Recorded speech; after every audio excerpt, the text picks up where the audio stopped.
What is up, people? This is your boy Dedrian Colon from House of Wrestling, and this is my review for the February 19th pay-per-view from Impact Wrestling, No Surrender. And wow, there's a lot to talk about. This pay-per-view, man, from top to bottom, this was a solid card. There wasn't anything that you could nitpick, like, oh, this match was, and this match, like, it was just stellar. Kudos to Scott D'Amore and the whole team from Impact Wrestling. Like, they did a terrific job putting this event together, and there is a lot of things that will not be forgotten, and there's a lot of ramifications that are coming out of this event.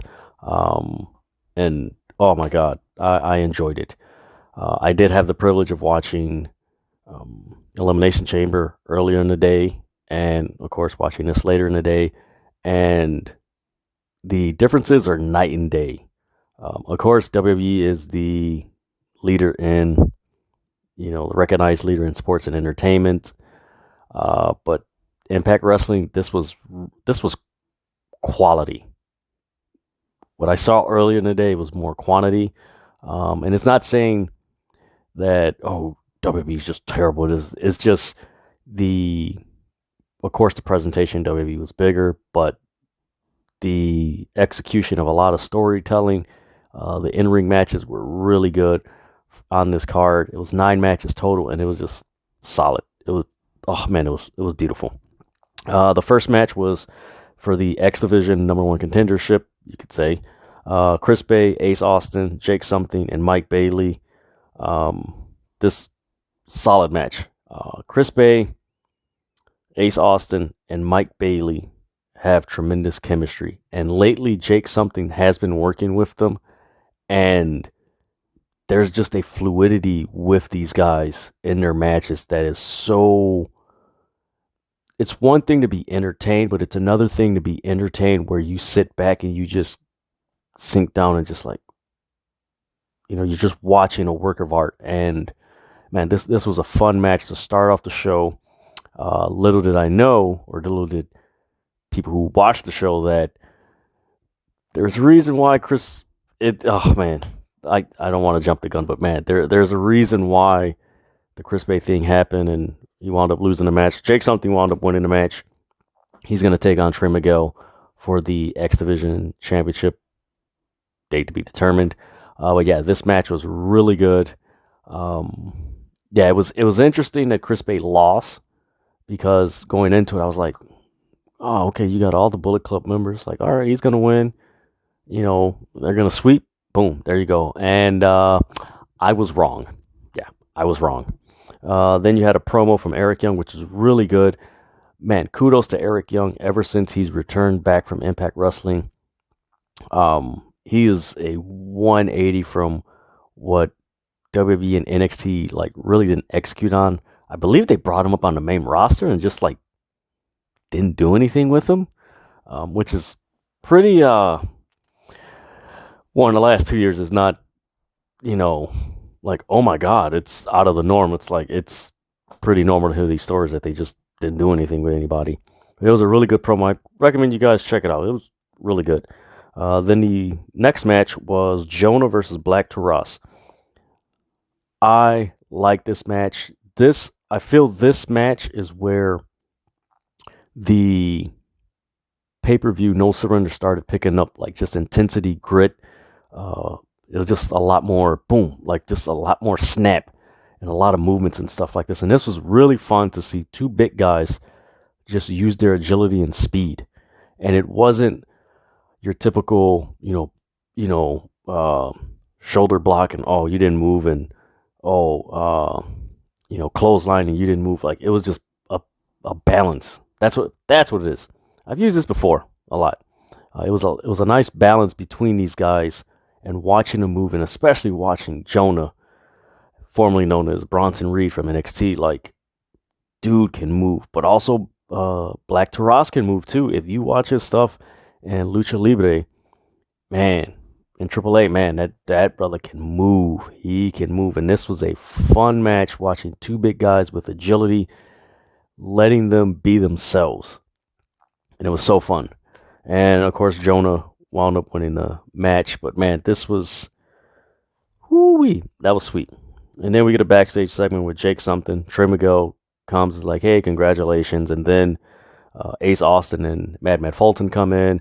And Trey Miguel's like, hey, you know what? I smell like a tag team match. And it's like, all right, that's probably the one of few things that I can nitpick, that it seems like you've seen Trey Miguel and Ace Austin wrestle each other in some form, like a tag team or a four-way or something, like constantly. It's like, can we like keep them apart for a while? Like, it seems like we've seen them every week enter in some type of segment, match, or four-way something. They're always together. Like, can you just keep them away? The next match was Jay White versus Eric Young. Man, like I said, after the Jonah Black Taurus match, this match just took it to another level. Like, it was just, everything just got more intense. There was more grit.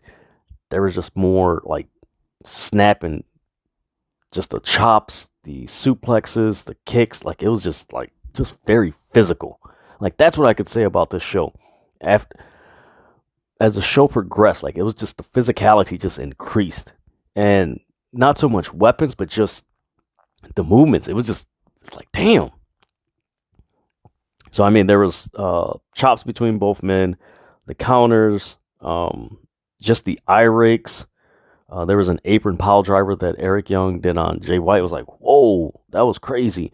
And of course, when I mentioned like eye rakes, like normally they just rake the eye, but no, it was like old school eye rakes. Like, damn, like they're bringing back the physicality and everything. This was a solid match. I haven't seen an Eric Young match like this.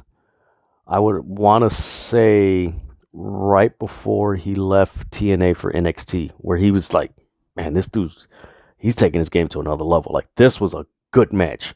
Recommend this match. You guys see it. From there, we get a backstage segment with Ace Austin and Mike Bailey, as far as trying to get a tag team partner and stuff like that. So it was just a brief segment. From there, we get the match between Deonna Purrazzo, and this was a open challenge for whoever wants to challenge her for either the Rey de Reyes Women's Championship or the Ring of Honor Women's Championship. And lo and behold, it was Ring of Honor's Miranda Alizé. Check out her work. One match in particular is the finals for the ROH Women's Championship between her and Roxy. Dope match. This match between Deonna Purrazzo and Miranda Alizé reminded me of it wasn't as physical and intense as the Deonna Purrazzo Roxy match a few weeks back, but it was close. And this was really cool. A lot of, it showcased a lot of Miranda Alizé's skill set, and it showcased why Deonna Purrazzo's been on this run as far as just one of the top women wrestlers in Impact Wrestling, and actually in all of wrestling. Man, Deonna Purrazzo, she's got some technical skills, and she showcased it in this match very well, especially with someone of Miranda Alizé's speed. This was a really good match. I mean, there was the lucha style. There were the Miranda Alizé trying to do the Miranda rights, which was a crossface, and she was trying to do it throughout the match in so many different ways that it was just like, man, is she gonna get it done? And Deonna Purrazzo blocked her, and then eventually Deonna Purrazzo put her finishing move on, and Miranda Alizé tapped out, and that was the match. But this was another match that just raised the intensity and the physicality and just the grit, and it's like, okay, this is interesting. From there, we got a backstage segment with Chapel Hart, with Mickie James, and then Chelsea Green comes in. Chelsea Green's like, oh, I don't want to disturb you in this, and it feels like she's going down the path that her husband, Matt Cardona, has gone down, where it seems like he's like, oh, buddy, but it's like, it's kind of in not genuine. And it's just like, this guy's got something up his sleeve. And you can tell that they're leading towards a Chelsea Green just turning on Mickie James. Hey, actually, what might happen, she might turn on Mickie James, and you might have a mixed tag match between Nick Aldis and Mickie James versus Matt Cardona and Chelsea Green. That could happen. I just realized that because Nick Aldis is challenging Matt Cardona for the NWA Championship. See, things tie together in Impact Wrestling. From there, we had Jordynne Grace versus Matt Cardona for the Digital Media Championship. Again, another match that took physicality. Like, it rose, and then you could say it kind of peaked, but did it just slowly progress. But they maintained the physicality, the grit, just the back and forth, like the balance. Like, there was a lot of matches here on this card at No Surrender where there was a good quality of balance, where wrestlers got their stuff in, then the other wrestler got their stuff in, and there was just a fluidity where it didn't, like, like a car crash, boom, like 100 miles an hour, is just boom, boom, boom, boom, boom, boom, boom. Just that nice balance. You're just like, oh, okay, all right, man, this is good. Man, this was a really good match. There was a corner suplex that Matt Cardona did. Man, that was nasty, man. They have been doing, Matt Cardona and Jordynne Grace they wrestled before on an Impact Wrestling, like, I think 2 weeks ago or something like that. They have been doing some suplexes on each other that's like, damn, like this, damn, like they have to walk tomorrow, like, damn, like, it was really intense. But yeah, it was a DQ from a chair. It was like, damn, like, again, this match was really, really good. I look forward to more matches like this. It surprises me with Jordynne Grace. Like, Impact Wrestling should feature her more. Like, they really should feature her more. I don't know if it's because they've already done it a few years ago and it's like, oh, well, she's here, but she really needs to be refeatured again because she is a unique wrestling talent. It doesn't matter if she's male or female or transgender, whatever. That doesn't matter. Like, she is a unique talent that should be featured. And what she does, there's not a lot of people in the wrestling industry that does what she does, and she needs to be featured. So we get a backstage segment with Tasha Steelz. She's talking about her match with Mickie James and how she's gonna end the reign of Mickie James, and that's it. The belt's coming to me.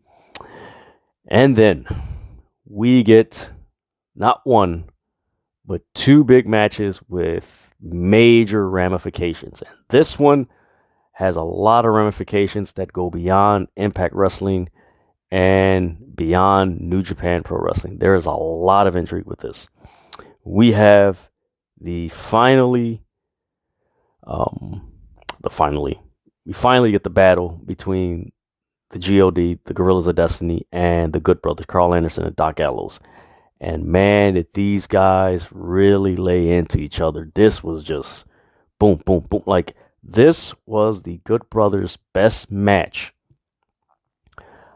Man, I want to say probably since they joined Impact, from when they got released from WWE. This was one of their best matches in you're talking about almost 2 years. Like, this was a really good match. And kudos to Tama Tonga and Tonga Loa. Like, man, they really, both these teams brought out the best in each other. Because, man, nobody was slacking. Everybody was landing punches in, smacks. Man, Carl Anderson and Tama Tonga, they need a singles match. Because those dudes were about to beat the hell out of each other this whole match. Again, this was a back and forth battle. Like, you really didn't know who was going to win. Like, okay, is the Good Brothers going to win? Oh, damn, the G.O.D's going to win. Oh, is this? And towards the end of the match, you get Chris Bay coming down the ringside. And it was weird because Tongalo was outside and Doc Gallows was outside. And he never hit Doc Gallows. Like, he's right there. Like, why did you let him just choke slam Tanga Loa? Like, it was like, wait a minute, that's weird. He gets on the apron trying to distract and everything, and he, gets down, and Tanga Loa sees that Tama Tonga sees that Tanga Loa's on the floor. He's like, what the hell? Jay White comes in from behind and does his finisher. Yes, Jay White kicked out the Gorillas of Destiny, and Carl Anderson and Doc Gallows, they pinned Tama Tonga. Jay White throws up the Bullet Club sign. Chris Bay, he throws up the Bullet Club sign, and they both look at Carl Anderson and Doc Gallows. They join in. So apparently, Jay White has kicked out the Gorillas of Destiny and has welcomed Carl Anderson and Doc Gallows back into the Bullet Club. I did not see that coming. So many people did not see that coming. The reason why I say this has major ramifications is because Jay White has been on AEW television, and I can't remember what podcast it was. It was either a podcast or an interview he just did recently, and he's trying to get the Young Bucks back into Bullet Club. So I don't know what the hell is going on here. I don't know if this is a part of what TK, Tony Khan, means by something massive that no one is expecting. I don't know what this is, but this is leading towards something big. I mentioned in a Facebook wrestling group what happened with Jay White, Carl Anderson, Doc Gallows, Chris Bay, and the whole kicking out Tama Tonga and Tanga Loa, the Gorillas of Destiny, out of the Bullet Club. I think what we're headed to is another Bullet Club Civil War, but also we might be headed towards an interpromotional NWO. I think that's a possibility, and it's a strong possibility. I tweeted jokingly, I'm like, man, when is Finn Balor's contract up so he can join his friends? Like, he's the missing link to this Bullet Club thing that's going on, because him and Bad Luck Fale did start the Bullet Club. So that's just my take on it. I'm actually going to do another video on that pretty soon, as far as the Bullet Club and what's probably going to happen in the next month and this year. So after that, you get Tasha Steelz and Mickie James.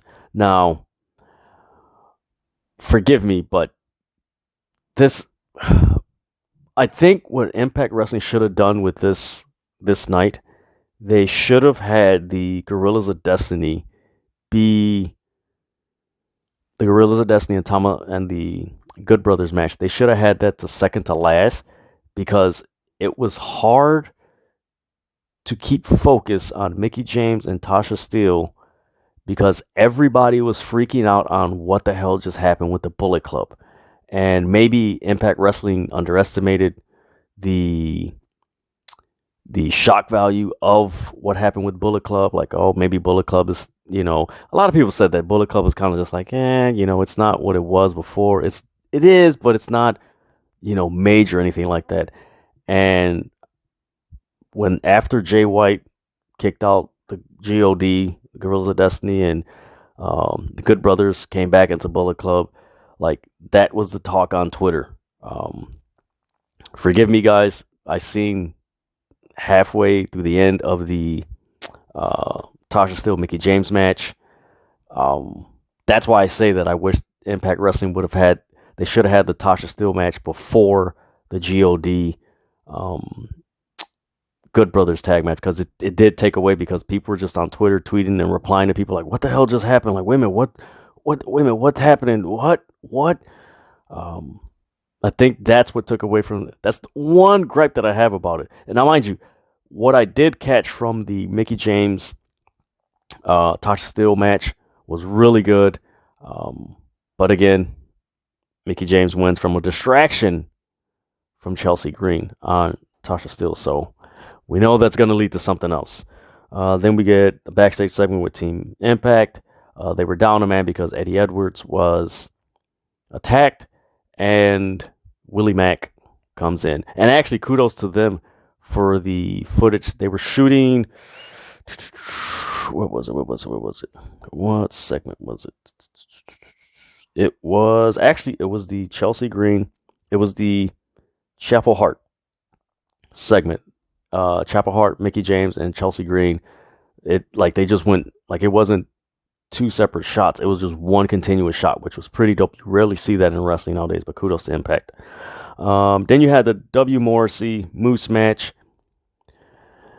It was an intense match, but again, this is another match that followed the actions, what transpired between the G.O.D, Good Brothers, Jay White, and Chris Bay. It was just everyone was still focused on, okay, this is major.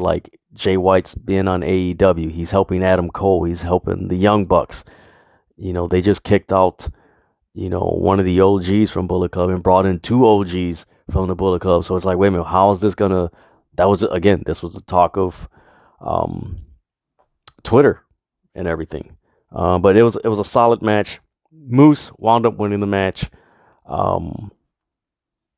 I don't know. Impact Wrestling needs to do something with their main event scene, because it seems like it's really one of their weak spots on their show. I honestly believe their women's division has a deeper main event scene for their division than the men's. The women's division is deep. They got talent, but the men's is very thin. I wish they would work on it, but yeah, this match was pretty cool. But again, the Bullet Club stuff just overrode it. Then we get to the main event: Team Impact versus Team Honor No More. This was on parallel to what the transpired with the Bullet Club, in that you had Ring of Honor No More, or Team Honor No More, forgive me. You had Matt Taven, Mike Bennett, PCO, Kenny King. You had those guys, and then you had Chris Sabin, Rhino, Willie Mack, and oh my God, I'm forgetting. I'm brain locking on. Forgive me. So you have all these guys there. I mean, this was a fantastic match, back and forth. But you kind of knew, and Steve Macklin. There you go. So you kind of knew, okay, who's gonna turn on it. The way it was transpired on Thursday, it looked like, okay, Steve Macklin's going to be the one that turns on him. He's the, oh, this person's injured. Oh, I want to fight on your honor and this. And towards the end of the match, you have Rhino looking to spear, who was it, Matt Taven or somebody. And Maria Kanellis was there. All of a sudden, Eddie Edwards just comes out. I was like, oh, cool, it's even. And Eddie Edwards looks at Maria Kanellis. He's walking towards her. He's that kendo stick. He's looking at her. He looks at Rhino. Yeah. Spear. Steps aside.